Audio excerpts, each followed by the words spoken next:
Works podcast, where we dare to have moxie for what matters. I'm Michelle. And I'm Julia, and we're your new loudmouth, change-making, do-gooder best friends, here to embolden you to take more action, risk, and heart towards creating a more just, equitable, and brave world. Yes, if you are looking to anticipate potential obstacles that could impact your charity in the near future, feel certain that your organization is prepared for the impact of factors outside of your control, and as a marketing professional, be confident in engaging in your organization's strategic planning and risk management, then this is the episode for you. We mentioned a pest analysis in our social awareness and relevancy episode a couple weeks back. So now we decided to do an entire episode on it, and that's what we're doing today. So why is a PESTLE analysis? What is a PESTLE analysis, and why is it so important that nonprofits conduct one regularly, like even on a quarterly basis? Yeah, so a PESTLE analysis, you might have heard it called a pest analysis or a step analysis or a steep analysis or a steeple analysis. We're going to go with the PESTLE analysis, and it's all the same. The anagrams mean all the same things. We're basically going over political, economic, social, technological, legal, and environmental factors that happen outside of your organization, but may have like an impact on your organization and your funding. So it's really important to take some time to look through the ways that can impact your charity. And come up with some plans on, if this were to happen, this is what we would do. And it's mostly concerned with things related to this that are outside your control. So this is going to happen externally of our organization, and this is how our organization can pivot and react to that. To good make and sure bad. Yeah, good and bad. Absolutely. Anything that could affect your organization or something you would have to pivot to accommodate. Exactly. Yeah. I'm super familiar with in my capacity in businesses performing a SWOT analysis. And so I would say, if you've ever done a SWOT analysis and you're not familiar with a PESTLE analysis, this is similar. In the major difference is that we're not really looking at a lot of internal factors here. We're really looking at things that come from the outside to affect the organization. And with every criteria, there's some elements like, with law and your physical environment, and even new standards and trends in society's morals and ethics. So we really wanted to help this feel approachable. It's important to us that if you are hesitant to conduct your PESTLE analysis, you just go ahead and pause the podcast, grab some paper and a pencil, because even if you just hit the points that we will be going over in the next half hour, that's going to give you a significant advantage in the marketplace. Yeah, and we're going to also attach a little worksheet that you can download and print out, and you can go along with this episode to make it super simple. So these PESTLE analyses, they can be super complicated, or they can be really, really simple. As long as you're doing them, they're going to be a big benefit for your organization. The other thing to keep in mind too is that they can be a little bit anxiety inducing. We in the nonprofit sector, we tend to be overwhelmed, kind of constantly managing stress, and some of the apprehension in approaching this can be because you're so overwhelmed all the time. And this is kind of a heavy thing to have to do. So if you can disconnect yourself from how heavy that feels and really look at these as data points, that can alleviate a little bit of this. But either way, even if you have to like white knuckle it through the whole thing, it's better to do one than to not. And we know that the world changes at breakneck speed. And if you're not taking the time to assess what's going on, you're going to get left behind. And we are big advocates for all our do-gooders. You guys are out there doing the most important work in the world, and we don't want you to be left behind. So come along with us. We're going to hit each of these points, and we're going to start with political. So we've chosen one thing, trend happening this year in politics to really discuss. But some of the other ones that you can do when you're doing your own is you can take a look at trade, you can take a look at political structure. Election years are really big for nonprofits. I know Julia has told me about that a lot. Conflicts that are happening internationally and even within your own country, immigration, government stability. These are all factors that could happen outside of your organization that are going to have an impact. But this year specifically, we're going to focus on tax policy and COVID relief charitable giving incentives. So like we said, these don't have to be threats necessarily. These can be really positive things for your organization, and being aware of them can be super, super helpful. We reviewed the National Council of Nonprofits. They had a town hall back in January. It's all recorded. It's an hour long. So if you are feeling ambitious and nerdy like me, then you will go and watch that. But they hit a lot of points of important things that are kind of going on. And they went over this expanded tax incentives that's come along with the CARES Act and all of the pandemic relief. And things to know about that are happening right now is that non-itemizer charitable deductions have been extended to $300 to $600 through 2021. Itemizer deduction limits have been raised to allow cash donations up to 100% of everybody's income, and the corporate donations limit raised by 25% of income. So what does this mean for you if you're not like, what does it mean? I know. My attention just went out the window. If you're anything like me, I glazed over just a little bit there. So help someone like me break that down just a little bit. Absolutely. I'm going to shake you back awake here. This means if you promote the tax deduction, you will raise more dollars. The data that they collected shows that the 2017 Tax Cuts and Job Act really did eliminate some of the incentives, and it over the course of the 4 years since then has reduced giving. So this new tax policy will influence giving. It will allow even for small donors to increase their level of giving because they're getting that tax benefit that goes along with giving. And you know, a lot of our tax code is about providing benefits with contributing to causes. So we definitely want to highlight that when we are talking to our big and small donors, and go take some time, look up some of these tax incentives, get really familiar with them, and include them, you know, promote them because they will help you increase donations.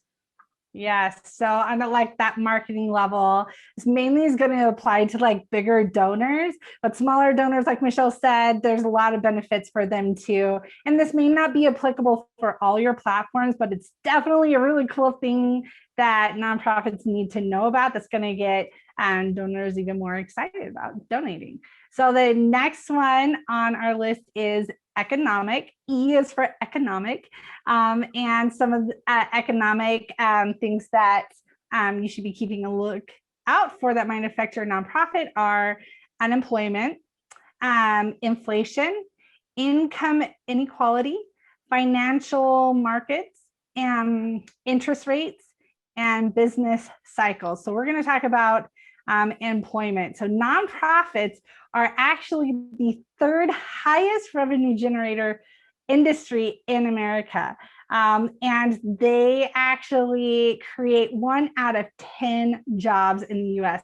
And I was not fully aware of this until recently. That is pretty significant. And this was off of a report, a 2019 report by the Center for Civil Society Studies at Johns Hopkins University. So, and we also know that some nonprofits this year have seen a huge boost in donations, and they're doing actually really, really well. So we saw like a 12% overall increase in donors. And for organizations like that were directly related to kind of like the pandemic, you know, like issues of hunger and healthcare, they saw on average a 34% increase in charitable giving. And then, yes, it was really, really exciting that we saw so much good coming out of such a rough year for so many people. And then we also saw like religious organizations, they saw about a 31% boost in donations, and medical organizations saw a 29% increase in donations. But despite these really, really cool numbers, overall giving was actually down. And what that means for for the third biggest industry in employment was that 1 million people in the nonprofit industry lost their jobs this year. And a lot of people are been affected by employment. My husband, lost his job this year due to the pandemic. So a lot of people, unemployment is on their minds. So how this could potentially apply, especially in like the marketing, because that's what I think about. I think about marketing. How do things affect the communication with your organization? One of the ways this could be is, does your organization have anything to do with employment? Do you guys help increase employment in any way? And if you do, to be putting that in your communications, that's going to appeal to your public a lot more, to be like, hey, donate to this because it's going to help employ this. Create fundraisers specifically to help employment opportunities. Other reasons why this is important is to know is, if you're an organization that's under medical, health, and like food relief, that this year's probably been really, really good for you, but that also is appealing to people and why they donate.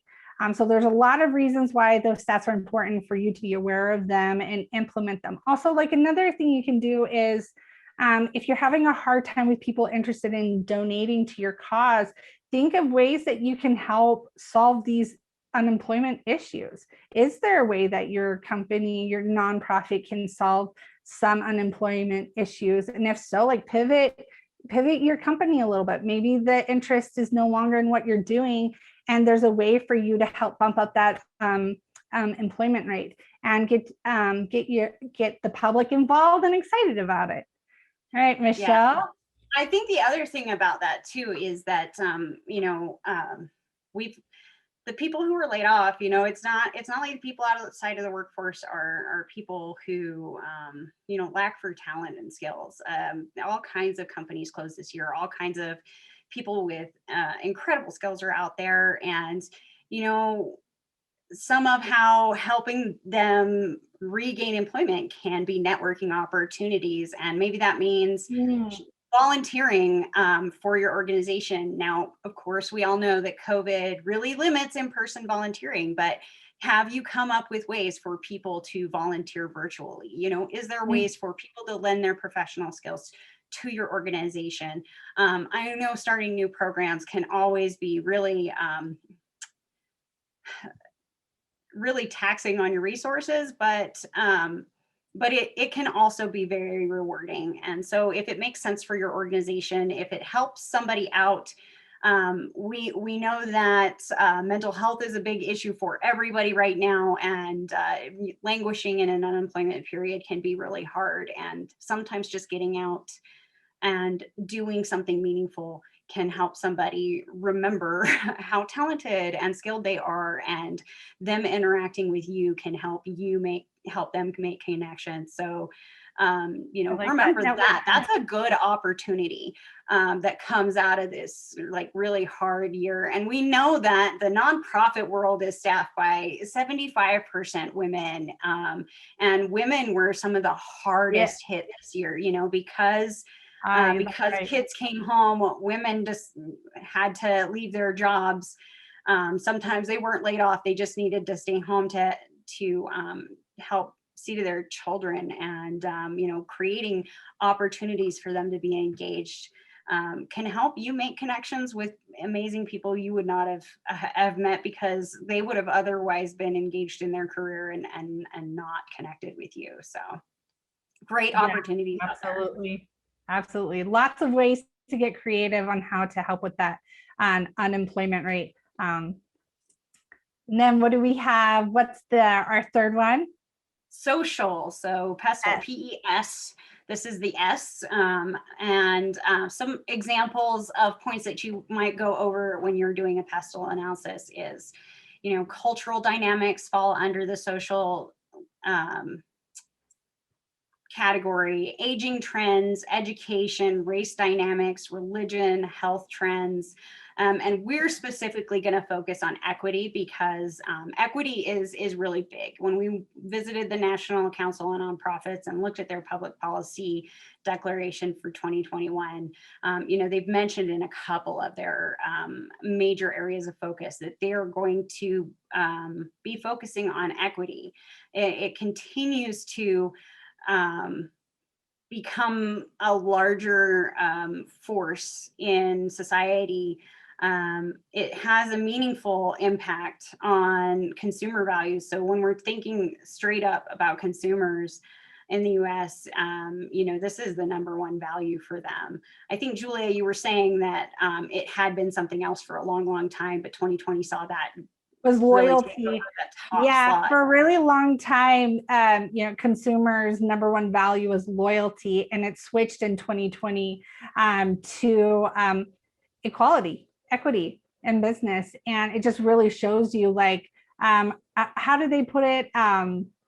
Social justice awakening. 2020 was really a social justice awakening for most Americans. It's really important that the nonprofit industry and that we all are aware of what the public attitude is towards things and where their values are headed towards. Yeah, and the general public wants to see you engaging. So the more ways in your marketing that you can be visible about what you're doing to cultivate equity. And if you're not familiar with how the terms equality and equity are different, equality is really the same for everybody, and equity is really adding in that level of recognizing that the playing field's not level. So there are people who need more, and we're going to give those people more to be able to bring them up to the same level as the people who already had privilege that didn't work against them. So equity is really more focused on balancing the inequity between different populations, like that boost for people and the allowances and stuff like that for the lack of head start other people got in certain things. I really like that. I actually did not know the difference between the two, and I'd been wanting to know. So I'm really glad that you pointed that out. So I'm learning stuff on our podcast too. There we go. Yeah. And the pandemic has really, I think, enhanced the importance of this to people. There were some people who were aware of how important it was, but with the George Floyd riots and protests last summer, and the trial that's going on, and just seeing more and more how inequity and privilege affect people. The mass firing of women was kind of really shocking to the mass firing of women when things got hard. So, and it's as we're kind of sliding into hard times for everybody, it really is endearing to see how aware society is of, it's hard for me, but at least, I don't have to go work fast food. I am not the essential worker who has to be out there and be exposed. And I'm not a part of a demographic in this country that's experiencing, 3 times the death rate to COVID of the other parts of the population. And so even the people that aren't a part of that demographic are becoming more and more aware, advocating for that. And so it is important. I think we've got a quote by somebody on our website, Julia, you picked it out, and it was really talking about how, they want to see you take action. Ambivalence and staying uninvolved doesn't do as much for your organization as taking a stand on important issues. It really affects the kind of people that you're going to attract, and it can absolutely be anxiety inducing, and it's a minefield. You are putting yourself at risk for doing it wrong, getting it wrong, but it's better to do it wrong and acknowledge that and apologize and have tried than to sit on the sidelines and have people kind of sideways glancing at you going, you're not going to jump in here? No? Oh, all right. Okay. People want to see you be involved with the things that are important to your organization. So we always advocate for being bold in that regard.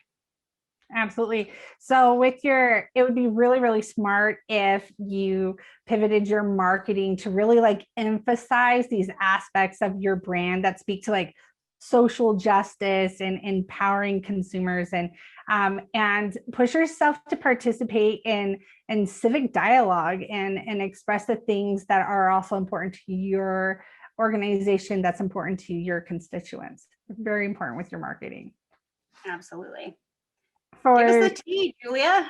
Yes, for the tea.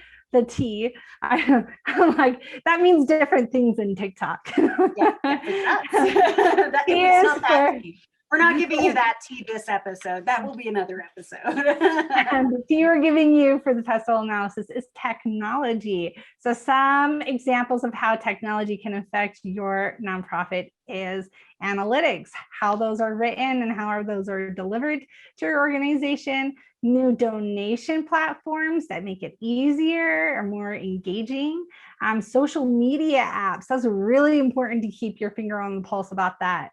So your direct connection with your virtual supporters, virtual fundraising technology, automations, and biotechnology, all very important to be keeping a lookout for. So today we're going to be talking about specifically in the technological area, hybrid events. Now we're seeing huge trends and huge recommendations for hybrid events, which I'm really, really excited about.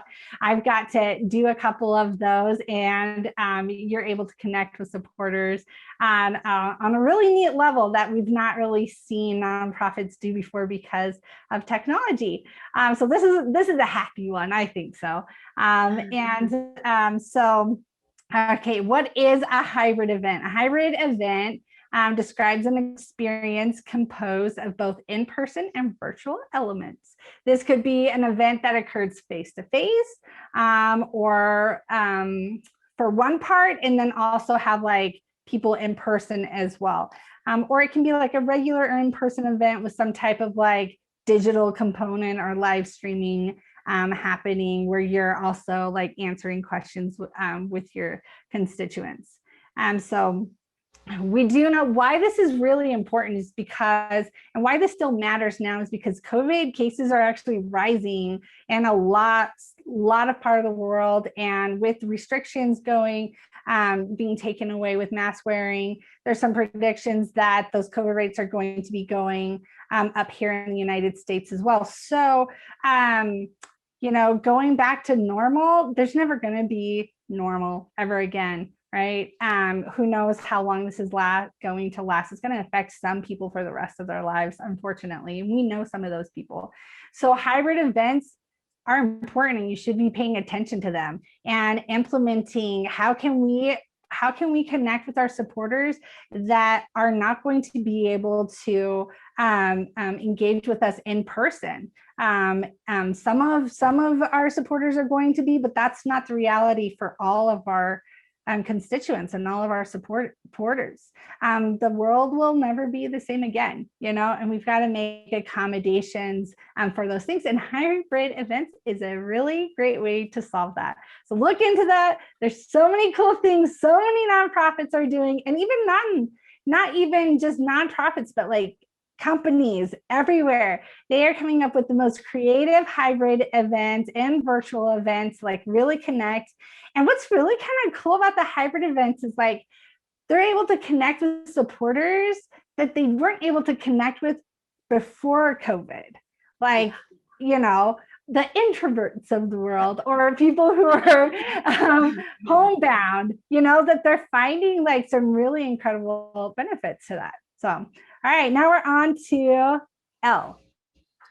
L, the second L in, or is it the second L? No, it's the only L. What am I thinking? The L is legal. Some examples that you might do in your PESTLE analysis is donor protection, legal costs, corruption, liability, employment law, fundraising regulations, and risk. We've specifically chosen compliance to talk about because we really want you to be able to capitalize on smart ways to fundraise within the bounds of your nonprofit designation and license. There are special designations that allow for different types of fundraising. We know of a nonprofit that we've been talking to who's having some trouble with their registration because they really want to be able to run online raffles. They are based in one country and they want to be able to have people participate in their fundraisers in multiple countries. And, it's a really tough landscape to navigate compliance, but it's definitely worth engaging in, right? If you are taking the time to make sure that you are aware of the different risks and regulations inside of your nonprofit designation, right?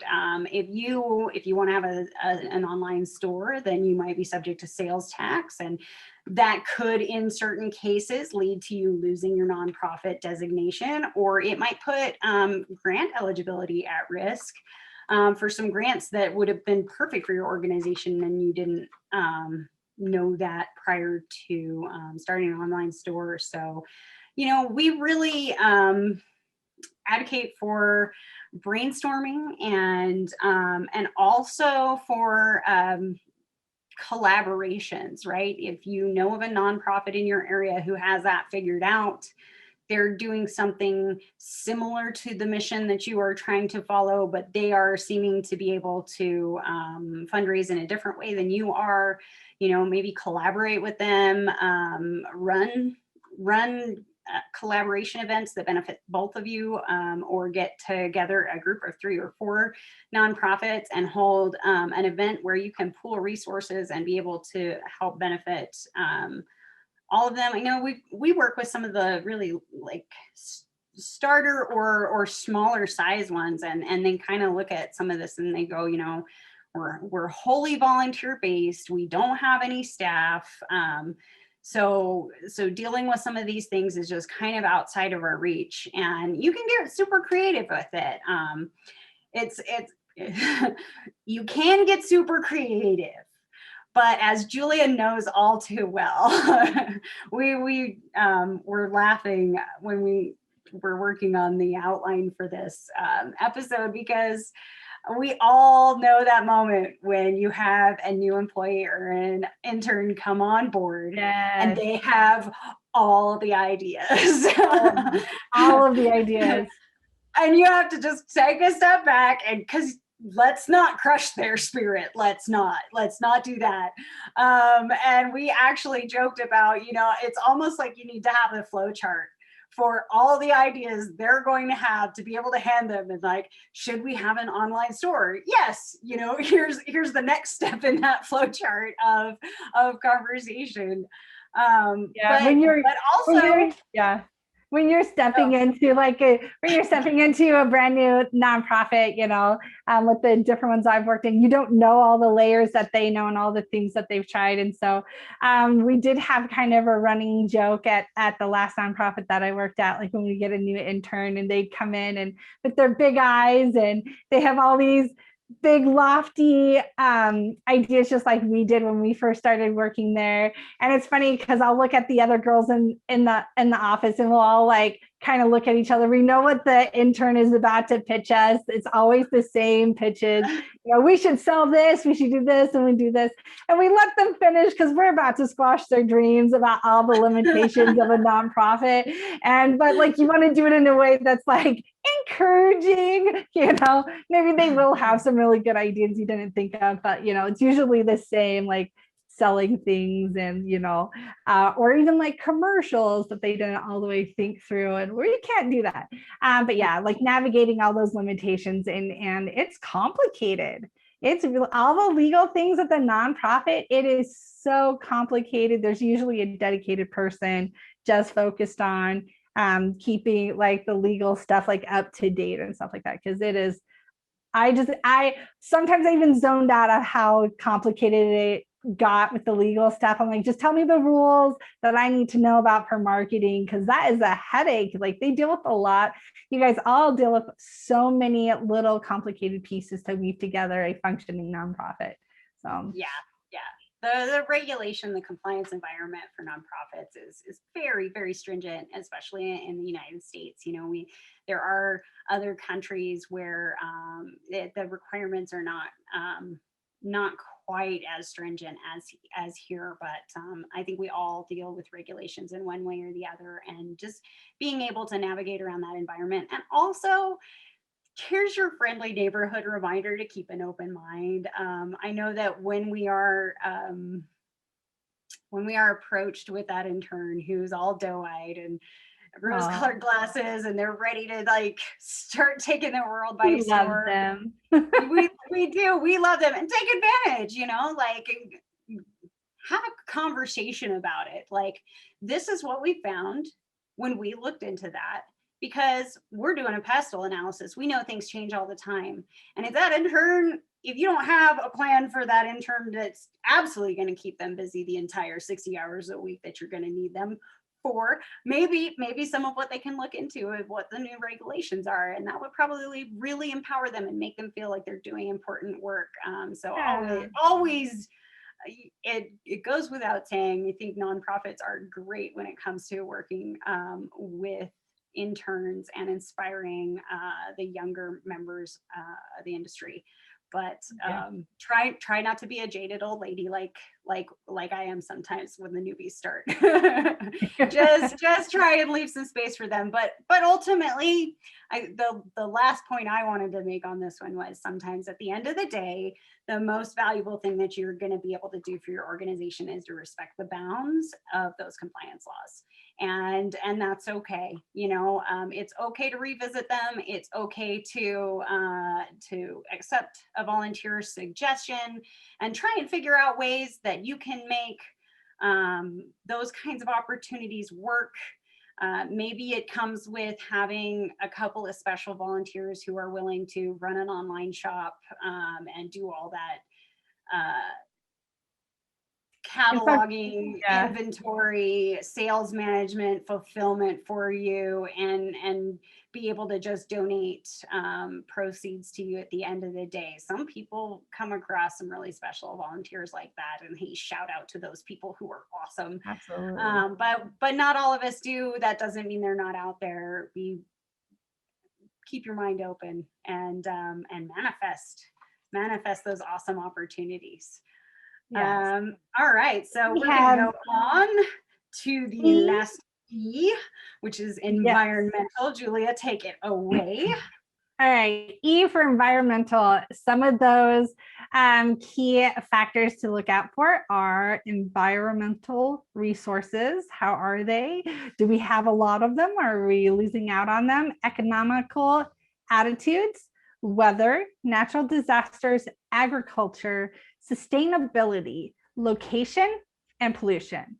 So we're going to touch on climate change specifically, because that's a big one this year. And a recent BCG survey of more than 3,000 people across 8 countries have found, in the wake of the pandemic, people are more concerned, not less, about addressing environmental challenges and are more committed to changing their own behavior to advance sustainability.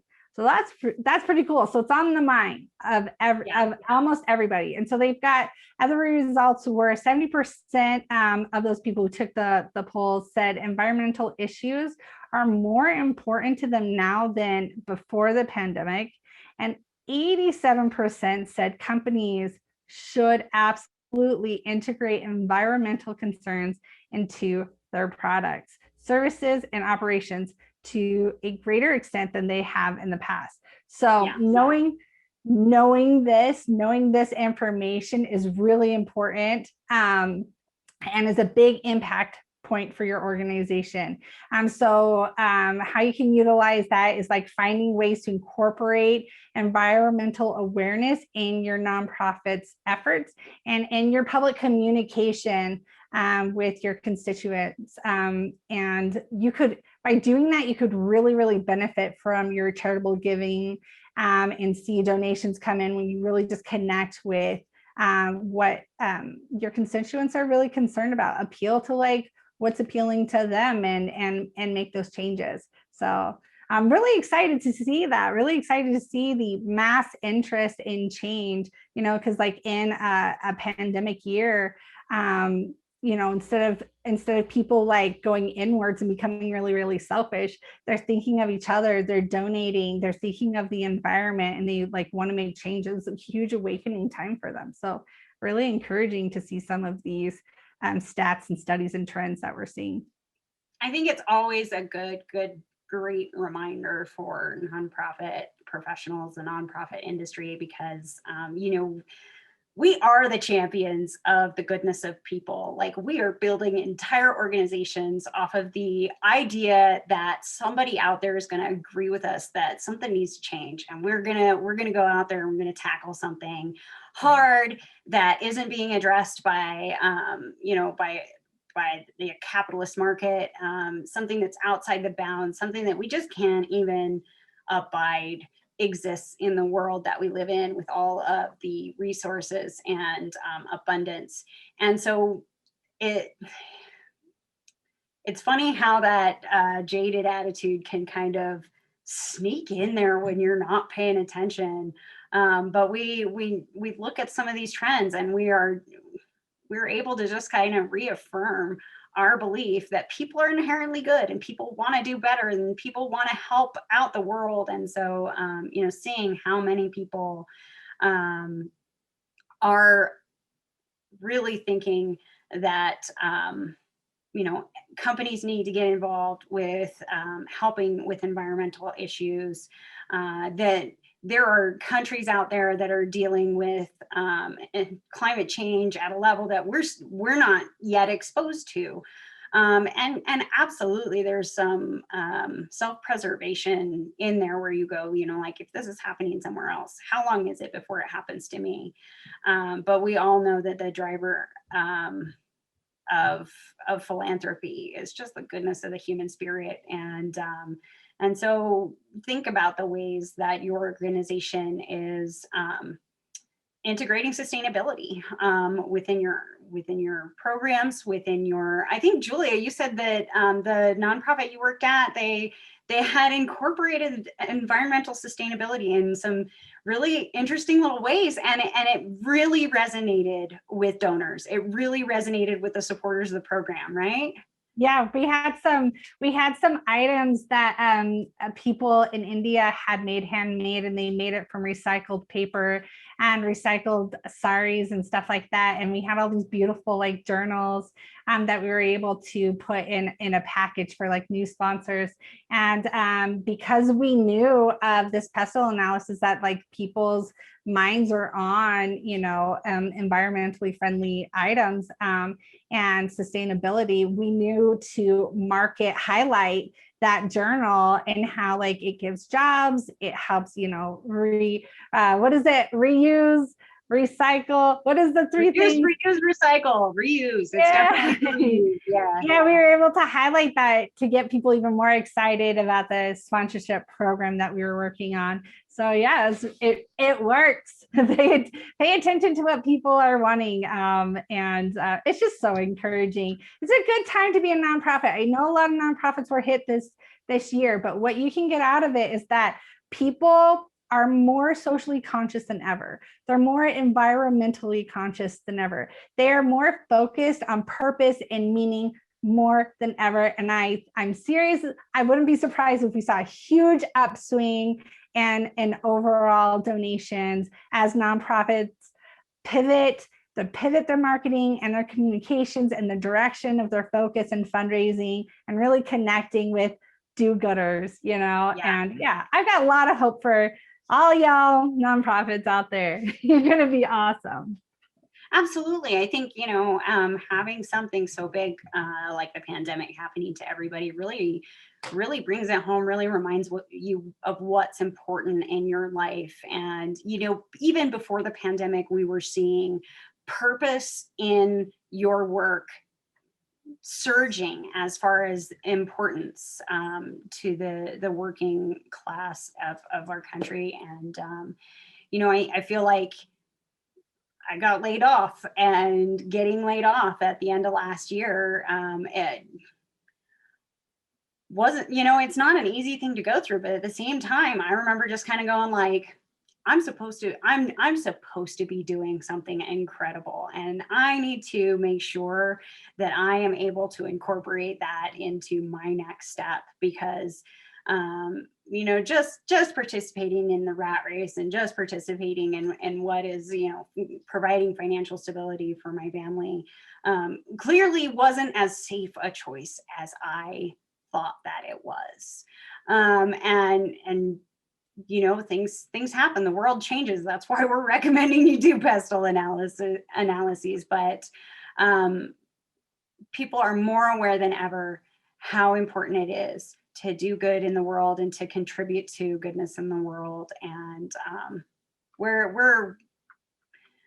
the limits are absolutely it's limitless at this point, what we can do as human beings. So I'm incredibly excited. Me too. All right, Michelle, what are our takeaways? So our takeaways from today's episode are: a PESTLE analysis is an important tool for nonprofit marketers. It is not just risk management. It is not just strategic planning. It is important for marketers, right? We're the mouthpiece of our organization, and we need to be able to speak for that organization. And so taking the time to conduct a PESTLE analysis, even if you come up with an imperfect version, it's going to help you pivot when challenge arises, because you are accepting challenges are going to come. That is something that you have planned for. And even if the challenge that does come is different than the one that you made a plan for, you're still going to be able to be more nimble in making a difference and in what you do every day, just by creating a plan.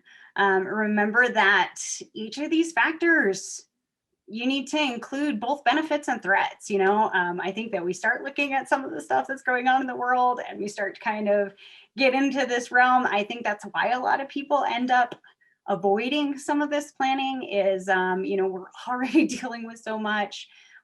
We had a million nonprofit workers laid off this past year. We know everybody is doing the best that they can to pull the weight for, a team that's missing a large portion now. So taking the time to prepare yourself and making sure that you can approach it from a mindset of, there are going to be positives in here.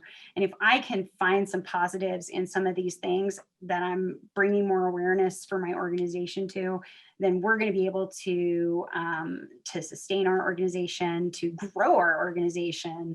Remember that change is going to occur whether you prepare for it or not. So why not be proactive? Why not be ready? None of us can see the future, but taking the mindset that you can predict some possibilities really empowers you, really reminds you what you're here for. And that is so important to us, that you're recognizing every day how important you are. Absolutely. All right, our do-gooder feature of the month. We usually do of the month, but today we have a mini feature for today. We want to highlight an organization that strives to make life a little bit easier and a little bit better for all the moms out there. It's Mamavate. Mamavate, yes, Mamavate is a nonprofit based in West Valley City, Utah, that offers valuable resources to mothers like trainings, support groups, and job listings. They also work to promote the career value of motherhood within corporate environments. So you can support them by following them on Facebook or visiting their website at mamavate.org. If you have a nonprofit that you would like us to feature, please list it in the comments or email us at hello@amonglionhearts.com.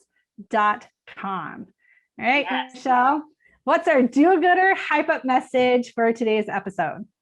So our hype up message today is to help you with your radical acceptance and peace as we deal with a very tumultuous topic. The quote we have today is from Rosalind Carter, and she says that you must accept that you might fail. Then, if you do your best and still don't win, at least you can be satisfied that you tried. If you don't accept failure as a possibility, you don't set high goals, you don't branch out, you don't try, you don't take the risk. So, Julia? Among Lionhearts is a socially conscious marketing agency where we specialize in social media management and influencer marketing for the unique needs of social enterprises and charities. Let our team of experts manage your social media workload for you so you can get back to doing more good. Remember, every small act of courage, no matter how small, is not actually small at all. You, my dear, are standing among Lionhearts.